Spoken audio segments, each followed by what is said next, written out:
안녕하십니까. 김성민 목사입니다. 오늘은 제4강 적그리스도 제국에 대해서 그리고 음료의 멸망에 대해서 여러분과 함께 나누려고 합니다. 오늘 성경 본문은 특별히 요한계시록 17장 16절에서 18절 말씀을 가지고 함께 나누려고 합니다. 내가 본 바 이 열불과 짐승이 음료를 미워하여 망하게 하고 벌거벗게 하고 그 살을 먹고 불로 아주 사르리라. 하나님이 자기 뜻대로 할 마음을 저에게 주사 한 뜻을 이루게 하시고 저희 나라를 그 짐승에게 주게 하시되 하나님 말씀이 응하기까지 하심이니라. 또 내가 본 바 여자는 땅의 임금들을 다스리는 큰 성이라 하더라. 아멘. 저는 이 본문이 개역 한글판임을 여러분에게 먼저 말씀드리려고 합니다. 적그리스도 제국과 음료의 관계, 우리는 이것을 먼저 주목해 볼 필요가 있습니다. 그래서 특별히 이 본문을 선택했습니다. 적그리스도 제국은 어떤 의미에서 적그리스도 제국과 진정한 의미에서의 적그리스도 제국으로 구별할 필요가 있습니다.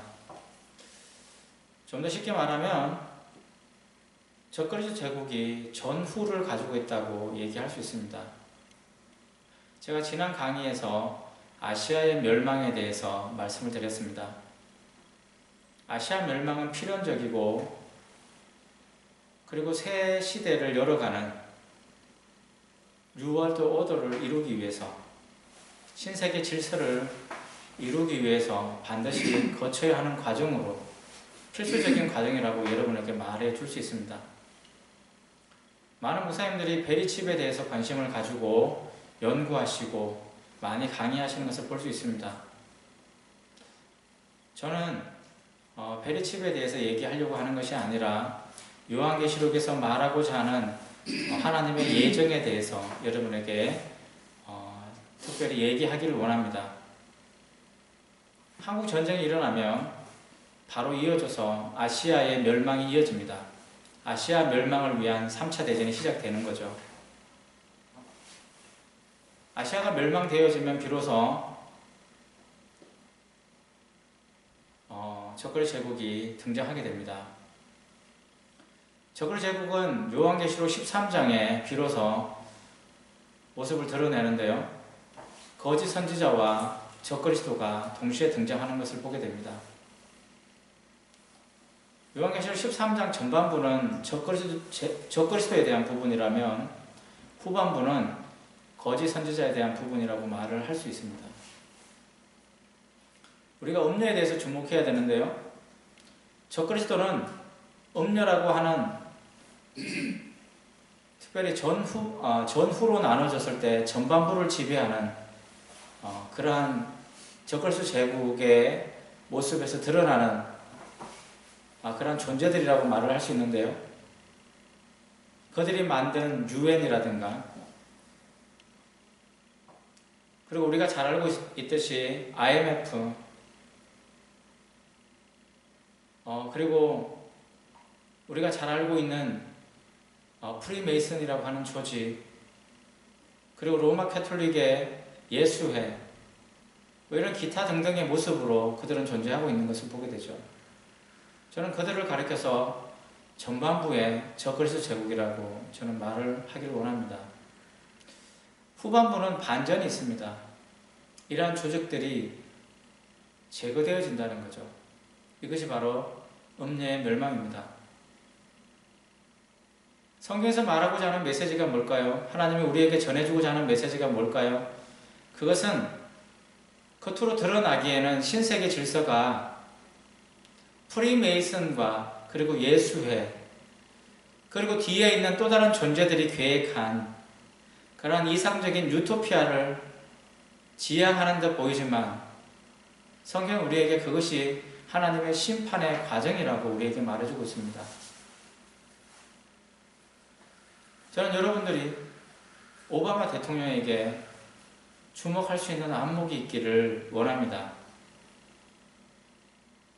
미국 역사상 흑인이 대통령이 되어지는 경우는 있을 수 없는 건데 그런 있을 수 없는 일들이 일어났다는 것은 그만한 이유가 있다는 것을 우리에게 말해주고 있는 거죠. 왜 오바마 대통령이 미국의 대통령으로 나타났을까요?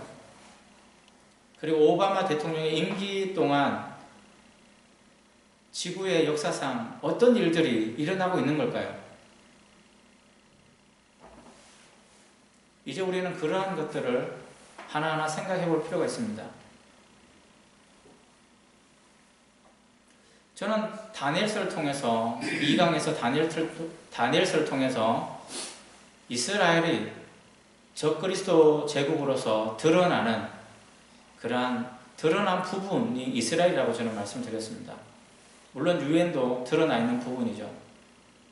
하지만 이스라엘은 성경에서 예언하고 있는 7 열왕 가운데 세계 왕이 사라지고 그리고 등장하게 되는 그 작은 뿔이 바로 이스라엘이라는 사실을 먼저 염두에 두고 제가 말씀드린 것이 이스라엘입니다.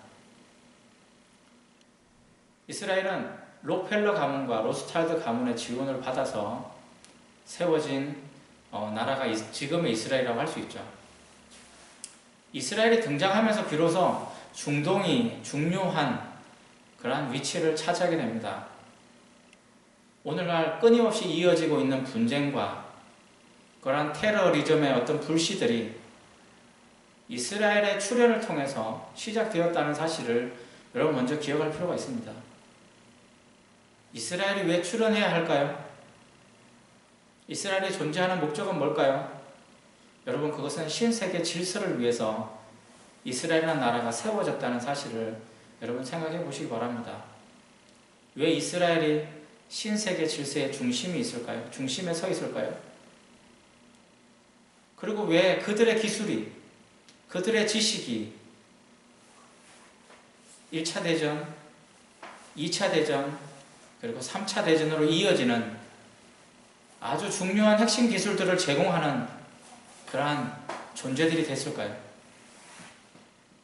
세상은 지금 이스라엘 자손들이 개발해놓고 발전시키고 있는 그러한 기술들 아래에서 현대의 부를 유지하고 있습니다. 그리고 3차 대전에 그러한 핵심 기술인 인공위성 기술도 지금 현재 이스라엘의 상황과 연결되어져서 개발되어진 그러한 기술이라는 사실을 여러분 생각해 볼 필요가 있습니다. 음료는 누구일까요? 먼저 떠오르는 것이 프리메이슨이라고 하는 조직입니다. 그리고 예수회라는 조직이죠. 하지만 여러분 좀 더 귀를 기울여서 좀 더 안목을 넓혀보면 다른 얘기가 나옵니다. 그것이 뭘까요? 백인 중심의 세상입니다. 그것이 음료입니다. 유대인이 중심이 되고 그리고 백인이 중심이 되어지고 어쨌든 전체적으로 포괄적으로 백인이 중심이 되어지는 세계, 백인이 모든 금융과 모든 과학기술과 모든 세계의 지식을 주도하고 있는 지금의 세상, 백인이 중심된 사회가 음료라고 말할 수 있습니다. 이제 저는 후반부의 적그리스도 제국에 대해서 얘기를 하려고 합니다. 3차 대전이 끝나면 아시아는 사라집니다. 중국과 러시아와 인도가 사라질 때 등장하게 되는 적그리스도 제국은 한 차례 엄청난 커다란 변화를 겪게 되는데요. 그것이 어떤 변화일까요? 여러분 두 가지를 주목해야 됩니다. 하나는 이슬람이고요. 하나는 흑인 사회의 부활입니다. 흑인들의 부활이에요. 저는 이 스토리를 흑인들의 부활에 대해서, 이슬람의 부활에 대해서 오늘 적그리스도 제국과 음료의 멸망에 대해서 중심 주제로 삼고 얘기를 나누려고 합니다. 많은 성경 연구가들이, 특히 종말론을 연구하는 많은 목사님들과 많은 연구하시는 분들이 로마 교황에 관심을 가지고 그가 적그리스도가 아닐까 관심을 가지고 들여다보고 있습니다. 하지만 시작은 어디일까요? 여러분, 바벨론 제국을 이해하기 위해서는 그 출발점을 봐야 됩니다. 그리고 그 출발점에서 그것이 어떻게 끝까지 요한계시록까지 이어지는가를 여러분 봐야 됩니다.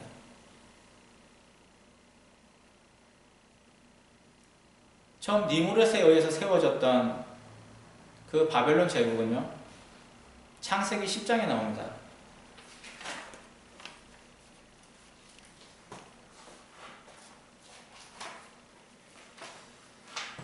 니무롯이라는 존재가 창세기 10장 6절에서 14절에 함의 자손으로서 그리고 구스의 아들로서 니무롯이 등장하는데, 그는 전쟁의 영웅으로 묘사되고 있습니다. 그가 바벨론 제국을 세웠고요, 그가 그 이전까지 세상을 지배해왔던 함의 자손들의 세계를 완전히 정복하고 무너뜨리고 파괴했습니다.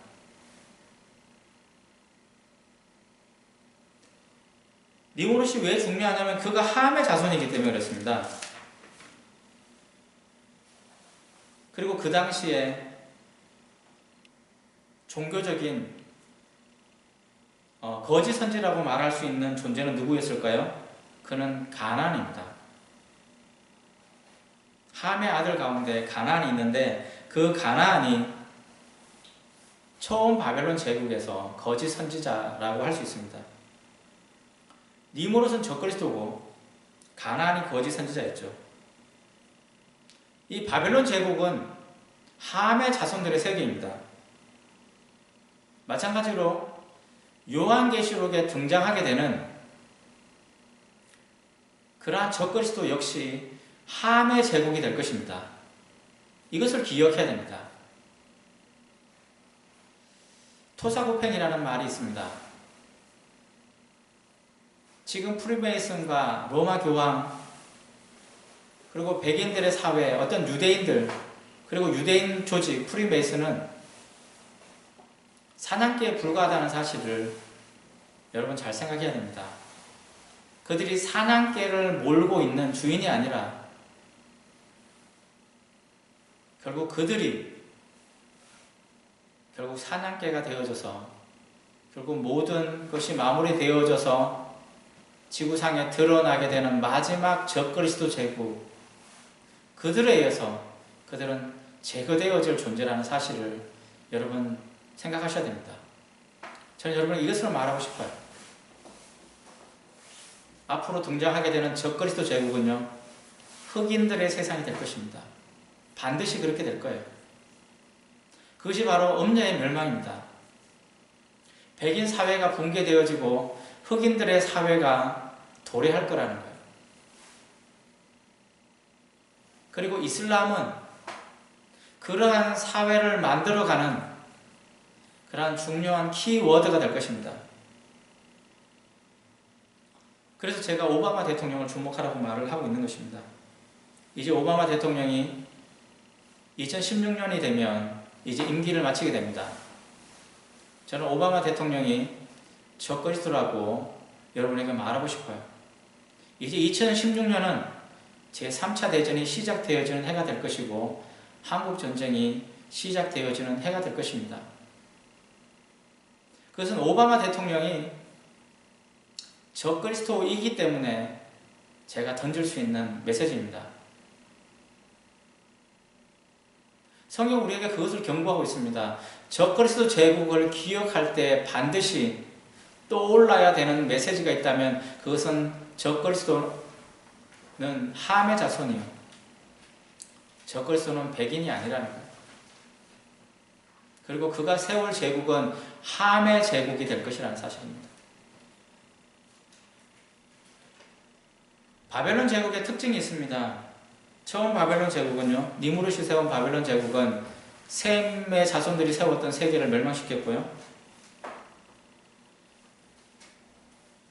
예레미야서에서 등장하게 되는 신바벨론 제국은 BC 586년 유다와 이스라엘을 멸망시키게 됩니다. 물론 아수르에 의해서 이스라엘이 먼저 멸망하게 되고 이제 남아있는 유다가 멸망하게 되는데요, 바벨론 제국에 의해서 이스라엘은 완전히 멸망을 당하게 됩니다. 그리고 이제 요한계시록에 등장하게 되는 바벨론 제국은 하나님의 성도들과 그리고 이스라엘 자손들을 멸망케 되는, 멸망시키는 그러한 존재로 드러날 것입니다. 1948년 이스라엘이 독립했을 때 이스라엘이 이 지구상에 다시금 독립했을 때 그것을 그것을 보면서 많은 사람들이 하나님의 영광이요 하나님의 기적이라고 말을 했지만 그 배경에는 프리메이슨 조직이 있었습니다. 그럼에도 불구하고 그곳에는 하나님의 역사가 있었던 것은 사실입니다. 이스라엘 자손들이 왜 드러났을까요? 그것이 바로 프리메이슨들이 노렸던 것입니다. 그것이 바로 적그리스도 제국을 추구하는 신세계 질서를 추구하는 자들이 노렸던 거예요. 그게 뭘까요? 첫 번째는 그들이 가지고 있는 지식과 기술을 이용하길 원했습니다. 두 번째는 보이지 않는 적은 제거하기 어렵지만 드러난 적은 제거하기 쉽다는 말이 있듯이 이스라엘 자손들이 한 곳에 모여들므로 인해서 비로소 그들을 완전히 박멸할 수 있는, 완전히 제거할 수 있는 그런 환경을 만들 수 있었다는 사실이죠. 그것이 바로 이스라엘이 존재하는 이유입니다. 사단이 무엇을 원할까요? 적그리스도 제국이 무엇을 원할까요? 그것은 하나님을 섬기는 하나님의 사람들을 완전히 지구상에서 제거하는 것입니다. 그것을 위해서 이스라엘은 지금 지구상에 드러났고 그들의 목적대로 그들은 제거될 수 있는 그러한 조건 아래에 놓여 있다는 사실을 여러분 기억하시기 바랍니다. 이제 우리는 좀 더 깊이 있는 얘기를 할 필요가 있습니다.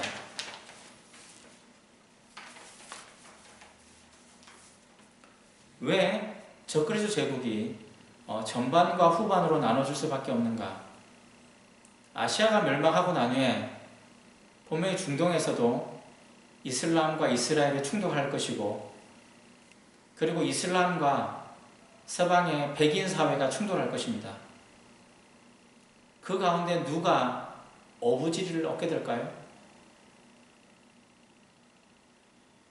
누가 전쟁의 영웅으로 드러날까요? 백인들일까요? 아닙니다. 흑인들입니다.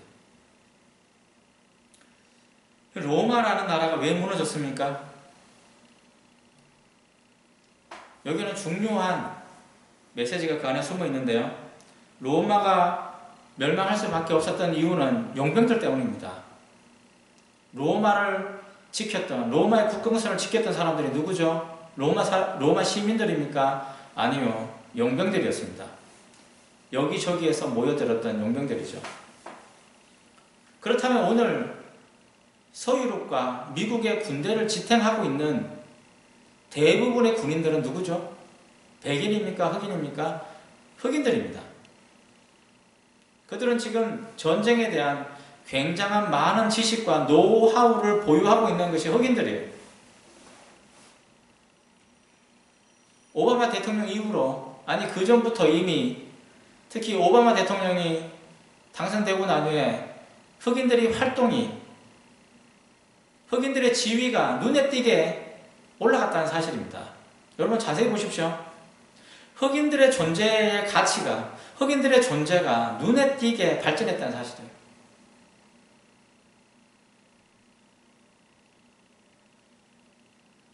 이제 오바마 대통령은 백인을 대표하는 대통령이 이제는 아닙니다. 유대인을 대리하던 그러한 미국 대통령도 아닙니다. 오바마 대통령은 이슬람과 흑인을 대표하는 대통령이 될 것입니다. 오바마 대통령이 임기 동안은 노골적으로 그것을 드러내지 않았지만 이제 드러낼 것입니다. 물론 처음에는 드러내지 않을 거예요. 하지만 전쟁이 시작되어지고 난 후에 전쟁의 영웅들로서 흑인들이 점점점 세력을 강하게 얻을 것입니다. 그리고 아시아가 사라지고 중동에서 이슬람 세력이 더 강해질 때 오바마는 이슬람을 들어서 이스라엘을 멸망케 할 것이고 흑인을 들어서 백인들을 멸할 것입니다. 그리고 비로소 드러나는 제국이 흑인들이 중심이 되어지는 제국이라는 사실을 여러분 깨닫기를 진정으로 원합니다. 말씀을 좀 정리합시다. 여러분이 이런 질문을 할 거예요. 과거의 바벨론 제국은 함의 자손이 맞지만 지금은 이미 로마 캐톨릭의 예수회와 그리고 프리메이슨들이 그리고 백인의 백인들이 모든 경제와 모든 금융을 장악하고 있는데 어떻게 그런 일이 일어날 수 있는가? 그 비밀은 바로 3차 대전에 있습니다. 3차 대전 키워드예요. 어떻게 그것이 가능할까요? 첫 번째는 앞으로 다가올 적그리스 제국은 돈이 필요 없는 제국입니다. 완전히 통제된 사회에서 돈은 필요 없습니다. 그래서 금융이 아무런 힘을 발휘하지 못하는 것입니다. 돈이 필요 없는 세상에서 어떻게 금융이 힘을 발휘할 수 있겠습니까? 두 번째는 앞으로 드러날 세계의 종교가 이슬람이 될 것입니다. 다른 어떤 종교도 인정되어지지 않을 겁니다. 왜냐하면 오바마 대통령이 이슬람에서 말하고 있는 그러한 메시아이기 때문에 여러분 이슬람 외에는 어떠한 종교도 인정받지 못할 거예요. 왜 이 마지막 시대에 이슬람이 등장했을까요? 물론 그 뒤에 그러한 이슬람의 출현 뒤에는 로마 캐톨릭의 많은 역할들이 있었다는 얘기가 있습니다. 하지만 그것이 중요한 게 아닙니다. 중요한 것은 모든 상황이 과거와 연결되어 있지만 지금 앞으로 일어날 미래의 어떤 사건들은 그러한 모든 것을 다 뒤집는, 다 뒤집어 엎고 새롭게 세워지는 그러한 세계이기 때문에 그렇습니다. 여러분 성경의 메시지에 귀를 기울이십시오. 적그리스도 제국을 얘기할 때 왜 음녀의 멸망을 왜 얘기하고 있을까? 음녀의 멸망을 논하지 않으면 온전한 적그리스도 제국을 논할 수 없다는 사실을 여러분 생각하셔야 됩니다. 이제 올해는 다 지나갔습니다. 이제 2016년 여러분 이제 눈을 크게 뜨십시오. 오바마 임기가 내년입니다. 그는 모든 것을 내년에 이룰 것입니다. 그가 이루고자 하는 것은 전쟁입니다. 그리고 모든 사회의 질서를 함의 자손 4개로 모든 것을 돌릴 거예요. 히람 아비표라는 사람이 프리메이슨의 조상인데 그는 두루 왕이 솔로몬 성전을 지을 때 파견했던 그러한 건축 기술자입니다. 두루 왕은 성경에서 적그리스도로 묘사되어지고 있고 그리고 가나안 사람들과 연결되어진 같은 핏줄입니다. 그는 가나안 사람이죠. 여러분 이 시대는 가나안 자손에 의해서 그리고 함의 자손에 의해서 모든 것이 새롭게 정립되어질 것입니다. 감사합니다.